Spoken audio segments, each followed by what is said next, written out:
the unmerited favor of God. For by grace are ye saved. Ephesians chapter 2 verse 8. Grace, according to the dictionary, is the unmerited favor of God toward mankind.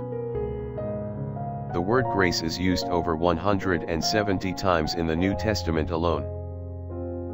Grace is not bought. It is a free gift of Almighty God to needy mankind. When I picture Jesus Christ dying on the cross, I see the free gift of God's grace in Christ reconciling the world unto himself. I sing with the songwriter, "Amazing grace, how sweet the sound that saved a wretch like me. I once was lost, but now am found, was blind, but now I see."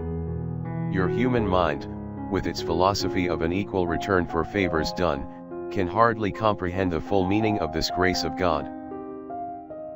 But when you catch, by the inspiration of God, its full meaning, you will leave the limits of human reasoning and revel in the spiritual riches of divine truth and privilege.